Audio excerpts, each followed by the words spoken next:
अध्याय 26 आज्ञा पालन की आशीष।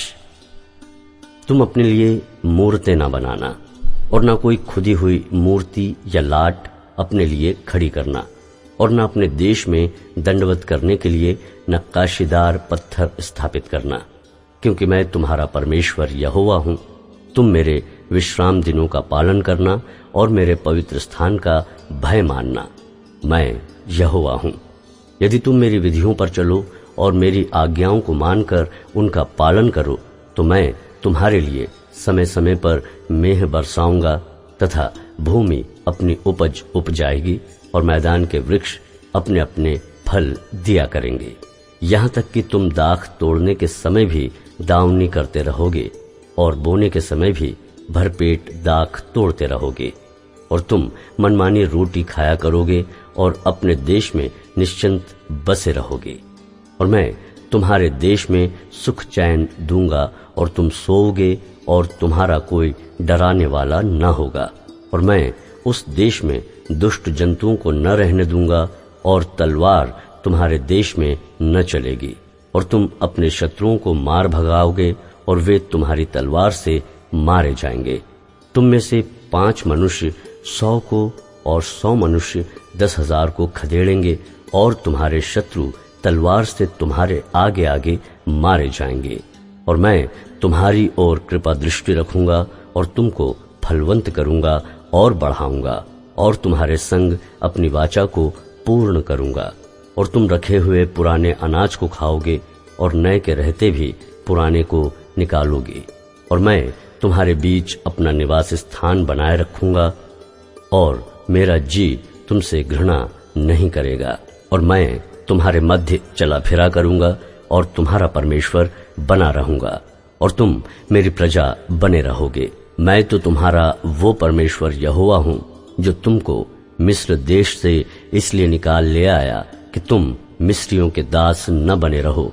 और मैंने तुम्हारे जुए को तोड़ डाला है और तुमको सीधा खड़ा करके चलाया है। आज्ञा उल्लंघन का दंड। यदि तुम मेरी न सुनोगे और इन सब आज्ञाओं को न मानोगे और मेरी विधियों को निकम्मा जानोगे और तुम्हारी आत्मा मेरे निर्णयों से घृणा करे और तुम मेरी सब आज्ञाओं का पालन न करोगे वरन मेरी वाचा को तोड़ोगे, तो मैं तुमसे ये करूंगा, अर्थात मैं तुमको बेचैन करूंगा और क्षय रोग और ज्वर से पीड़ित करूंगा, और इनके कारण तुम्हारी आंखें धुंधली हो जाएंगी और तुम्हारा मन अति उदास होगा और तुम्हारा बीज बोना व्यर्थ होगा, क्योंकि तुम्हारे शत्रु उसकी उपज खा लेंगे। और मैं भी तुम्हारे विरुद्ध हो जाऊंगा और तुम अपने शत्रुओं से हार जाओगे और तुम्हारे बैरी तुम्हारे ऊपर अधिकार करेंगे। और जब कोई तुमको खदेड़ता भी न होगा तब भी तुम भागोगे। और यदि तुम इन बातों के उपरांत भी मेरी न सुनो, तो मैं तुम्हारे पापों के कारण तुम्हें 7 गुणी ताड़ना और दूंगा। और मैं तुम्हारे बल का घमंड तोड़ डालूंगा और तुम्हारे लिए आकाश को मानो लोहे का और भूमि को मानो पीतल की बना दूंगा। और तुम्हारा बल अकारथ गंवाया जाएगा, क्योंकि तुम्हारी भूमि अपनी उपज न उपजाएगी और मैदान के वृक्ष अपने फल न देंगे। यदि तुम मेरे विरुद्ध चलते ही रहो और मेरा कहना न मानो, तो मैं तुम्हारे पापों के अनुसार तुम्हारे ऊपर और 7 गुणा संकट डालूंगा। और मैं तुम्हारे बीच वन पशु भेजूंगा जो तुमको निर्वंश करेंगे और तुम्हारे घरेलू पशुओं को नष्ट कर डालेंगे और तुम्हारी गिनती घटाएंगे, जिससे तुम्हारी सड़कें सूनी पड़ जाएंगी। फिर यदि तुम इन बातों पर भी मेरी ताड़ना से न सुधरो और मेरे विरुद्ध चलते ही रहो, तो मैं भी तुम्हारे विरुद्ध चलूंगा और तुम्हारे पापों के कारण मैं आप ही तुमको 7 गुणा मारूंगा। और मैं तुम पर एक ऐसी तलवार चलवाऊंगा जो वाचा तोड़ने का पूरा पूरा पलटा लेगी। और जब तुम अपने नगरों में जा जाकर इकट्ठे होगे, तब मैं तुम्हारे बीच मरी फैलाऊंगा और तुम अपने शत्रुओं के वश में सौंप दिए जाओगे। जब मैं तुम्हारे लिए अन्न के आधार को दूर कर डालूंगा, तब 10 स्त्रियां तुम्हारी रोटी एक ही तंदूर में पकाकर तौल तौल कर बांट देगी और तुम खाकर भी तृप्त न होगे। फिर यदि तुम इसके उपरांत भी मेरी न सुनोगे और मेरे विरुद्ध चलते ही रहोगे, तो मैं अपने न्याय में तुम्हारे विरुद्ध चलूंगा और तुम्हारे पापों के कारण तुमको 7 गुणी ताड़ना और भी दूंगा। और तुमको अपने बेटों और बेटियों का मांस खाना पड़ेगा, और मैं तुम्हारे पूजा के ऊंचे स्थानों को ढा दूंगा और तुम्हारे सूर्य की प्रतिमाएं तोड़ डालूंगा और तुम्हारी लोथों को तुम्हारी तोड़ी हुई मूर्तियों पर फेंक दूंगा। और मेरी आत्मा को तुमसे घृणा हो जाएगी और मैं तुम्हारे नगरों को उजाड़ दूंगा और तुम्हारे पवित्र स्थानों को उजाड़ दूंगा और तुम्हारा सुखदायक सुगंध ग्रहण न करूंगा। और मैं तुम्हारे देश को सूना कर दूंगा और तुम्हारे शत्रु जो उसमें रहते हैं वे इन बातों के कारण चकित होंगे। और मैं तुमको जाति जाति के बीच तितर बितर करूंगा और तुम्हारे पीछे पीछे तलवार खींचे रहूंगा और तुम्हारा देश सूना हो जाएगा और तुम्हारे नगर उजाड़ हो जाएंगे। तब जितने दिन वो देश सूना पड़ा रहेगा और तुम अपने शत्रुओं के देश में रहोगे, उतने दिन वो अपने विश्राम कालों को मानता रहेगा। तभी वो देश विश्राम पाएगा, अर्थात अपने विश्राम कालों को मानता रहेगा। जितने दिन वो सूना पड़ा रहेगा उतने दिन उसको विश्राम रहेगा, अर्थात जो विश्राम उसको तुम्हारे वहां बसे रहने के समय तुम्हारे विश्राम कालों में न मिला होगा, वो उसको तब मिलेगा। और तुम में से जो बचे रहेंगे अपने शत्रुओं के देश में होंगे, उनके हृदय में मैं कायरता उपजाऊंगा और वे पत्ते के खड़कने से भी भाग जाएंगे और वे ऐसे भागेंगे जैसे कोई तलवार से भागे और किसी के बिना पीछा किए भी वे गिर गिर पड़ेंगे। जब कोई पीछा करने वाला न हो तब भी मानो तलवार के भय से वे एक दूसरे से ठोकर खाकर गिरते जाएंगे और तुमको अपने शत्रुओं के सामने ठहरने की कुछ शक्ति ना होगी। तब तुम जाति जाति के बीच पहुंचकर नष्ट हो जाओगे और तुम्हारे शत्रुओं की भूमि तुमको खा जाएगी। और तुम में से जो बचे रहेंगे वे अपने शत्रुओं के देश में अपने अधर्म के कारण गल जाएंगे और अपने पुरखाओं के अधर्म के कामों के कारण भी वे उन्हीं के समान गल जाएंगे।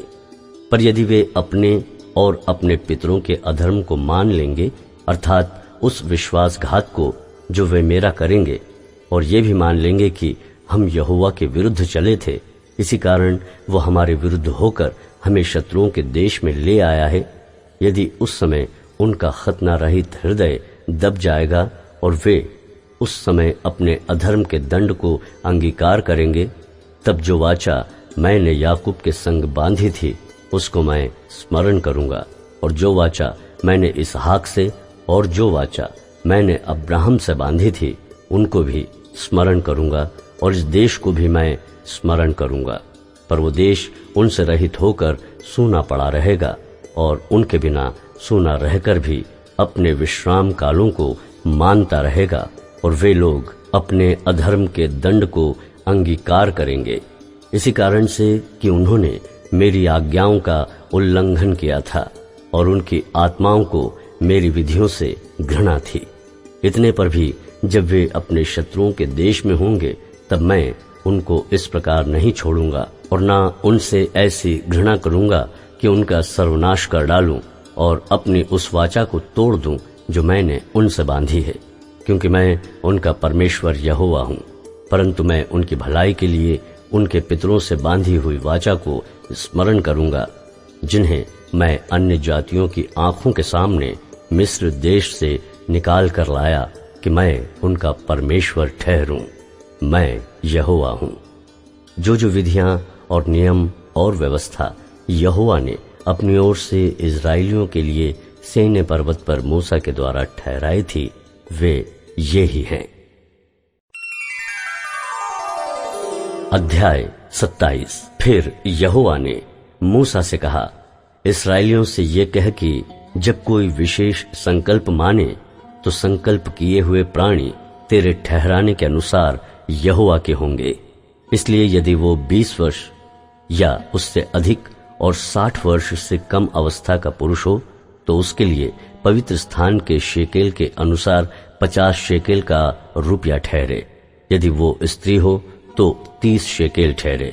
फिर यदि उसकी अवस्था 5 वर्ष या उससे अधिक और 20 वर्ष से कम की हो तो लड़के के लिए तो 20 शेकेल और लड़की के लिए 10 शेकेल ठहरे। यदि उसकी अवस्था 1 महीने या उससे अधिक और 5 वर्ष से कम की हो तो लड़के के लिए तो 5 और लड़की के लिए 3 शेकेल ठहरे। फिर यदि उसकी अवस्था 60 वर्ष की या उससे अधिक हो और वो पुरुष हो तो उसके लिए 15 शेकेल और स्त्री हो तो 10 शेकेल ठहरे। परंतु यदि कोई इतना कंगाल हो कि याजक का ठहराया हुआ दाम न दे सके तो वो याजक के सामने खड़ा किया जाए और याजक उसकी पूंजी ठहराए, अर्थात जितना संकल्प करने वाले से हो सके याजक उसी के अनुसार ठहराए।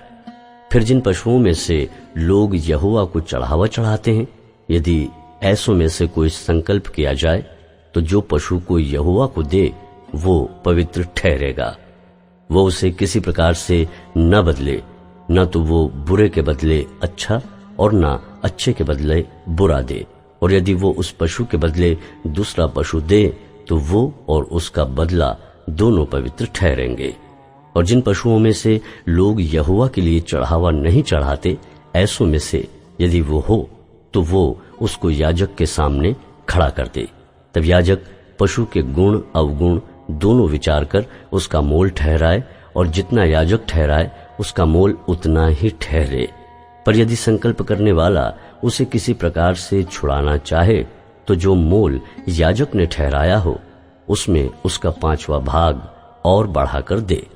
फिर यदि कोई अपना घर यहोवा के लिए पवित्र ठहराकर संकल्प करे तो याजक उसके गुण अवगुण दोनों विचार कर उसका मोल ठहराए, और जितना याजक ठहराए उसका मोल उतना ही ठहरे। और यदि घर का पवित्र करने वाला उसे छुड़ाना चाहे तो जितना रुपया याजक ने उसका मोल ठहराया हो उसमें वो 5वां भाग और बढ़ाकर दे, तब वो घर उसी का रहेगा। फिर यदि कोई अपनी निज भूमि का कोई भाग यहोवा के लिए पवित्र ठहराना चाहे तो उसका मोल इसके अनुसार ठहरे कि उसमें कितना बीज पड़ेगा। जितनी भूमि में होमेर भर जौ पड़े उतनी का मोल 50 शेकेल ठहरे। यदि वो अपना खेत जुबली के वर्ष ही में पवित्र ठहराए तो उसका दाम तेरे ठहराने के अनुसार ठहरे। और यदि वो अपना खेत जुबली के वर्ष के बाद पवित्र ठहराए तो जितने वर्ष दूसरे जुबली के वर्ष के बाकी रहें उन्हीं के अनुसार याजक उसके लिए रुपये का हिसाब करे। तब जितना हिसाब में आए उतना याजक के ठहराने से कम हो। और यदि खेत का पवित्र ठहराने वाला उसे छुड़ाना चाहे तो जो दाम याजक ने ठहराया हो उसमें वो 5वां भाग और बढ़ाकर दे, तब खेत उसी का रहेगा। पर यदि वो खेत को छुड़ाना न चाहे या उसने उसको दूसरे के हाथ बेचा हो तो खेत आगे को कभी ना छुड़ाया जाए।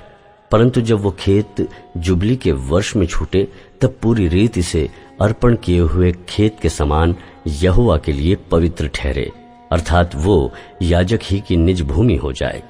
फिर यदि कोई अपना मोल लिया हुआ खेत जो उसकी निज भूमि के खेतों में का न हो यहोवा के लिए पवित्र ठहराए तो याजक जुबली के वर्ष तक का हिसाब करके उस मनुष्य के लिए जितना ठहराए उतना ही वो यहोवा के लिए पवित्र जानकर उसी दिन दे दे।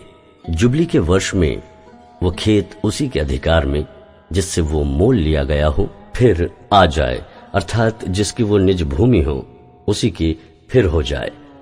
जिस जिस वस्तु का मोल याजक ठहराए उसका मोल पवित्र स्थान ही के शेकेल के हिसाब से ठहरे।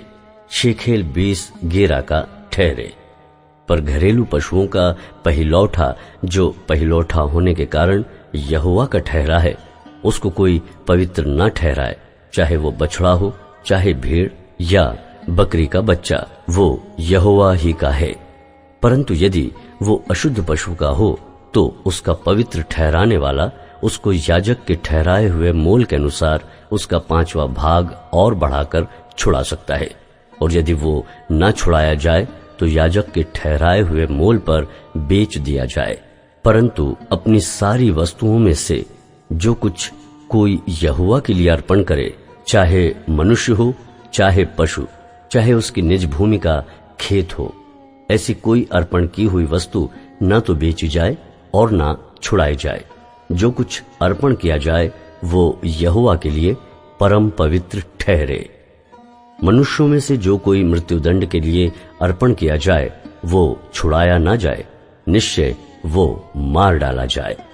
फिर भूमि की उपज का सारा दशमांश, चाहे वो भूमि का बीज हो, चाहे वृक्ष का फल, वो यहोवा ही का है, वो यहोवा के लिए पवित्र ठहरे। यदि कोई अपने दशमांश में से कुछ छुड़ाना चाहे तो 5वां भाग बढ़ाकर उसको छुड़ाए। और गाय, बैल और भेड़ बकरियां अर्थात जो पशु गिनने के लिए लाठी के नीचे से निकल जाने वाले हैं, उनका दशमांश अर्थात 10-10 पीछे एक एक पशु यहोवा के लिए पवित्र ठहरे।